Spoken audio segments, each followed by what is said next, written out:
ಬೆಳಗ್ಗೆ ಎದ್ದ ತಕ್ಷಣ ನಿಂಬೆಹಣ್ಣು ನೀರು ಗಡ ಗಡ ಗಡ ಗಡ ಗಡ ಗಡ ಗಡ ಗಡ ಅಂತ ಕುಡ್ದು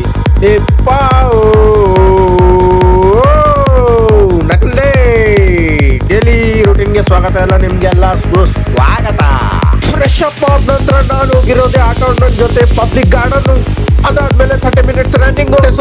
ಸೂರ್ಯ ನಮಸ್ಕಾರ, ಪುಲ್-ಅಪ್ಸ್, ರಿವರ್ಸ್ ಪುಲ್-ಅಪ್ಸ್, ಎಕ್ಸರ್ಸೈಸ್ ಆದ್ಮೇಲೆ ನಾನು ಡೈರೆಕ್ಟ್ ಮನೆಗೆ ಹೋಗಿ ಸ್ನಾನ ಮಾಡಿ ಜಳಕ ಮಾಡಿ ದೇವ್ರಿಗೆ ಕೈ ಮುಗ್ದೆ. ಕೈ ಮುಗಿದ ತಕ್ಷಣನೇ ನಾನು ಕುಡ್ದಿರೋದೆ ಬಿಸಿ ಬಿಸಿ ಹಾಲು ತುಪ್ಪ.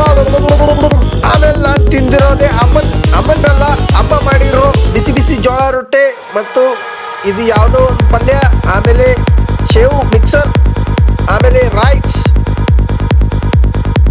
ಆಮೇಲೆ ನಾನು ತಿಂದಿರೋದೆ ಬಿಸಿ ಬಿಸಿ ಜಿಲೇಬಿ, ಅವನಮ್ಮನ ಬಾಯಲ್ಲಿ ಫುಲ್ ಜೊಲ್ಲು.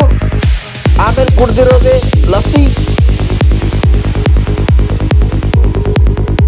ಕುಡ್ದು ದಬಾಕೊಂಡ್ಬಿಟ್ಟೆ. ದಬಾಕೊಂಡು ಎದ್ದ ತಕ್ಷಣ ನಾನು ಹೋಗಿರೋದೆ ಕೆಲಸಕ್ಕೆ, ಅಂದರೆ ದುಡ್ಡು ಮಾಡೋಕ್ಕೆ. ಸಾಯಂಕಾಲ ಸ್ನ್ಯಾಕ್ಸ್ಗೆ ಕ್ಯಾಪ್ಸಿಕಮ್ ಪಿಜ್ಜಾ ಮತ್ತೆ ತಿಂದಿರೋದೆ ಚಪಾತಿ ಪಲ್ಯ ಮಿಕ್ಸರ್. ಮತ್ತೆ ಡೈರೆಕ್ಟ್ ಮನೆಗೆ ಬಂದು ಬಿಸಿ ಬಿಸಿ ಹಾಲು ತುಪ್ಪ ಕುಡ್ದು ಡಬಾಕೊಂಡ್ಬಿಟ್ಟೆ.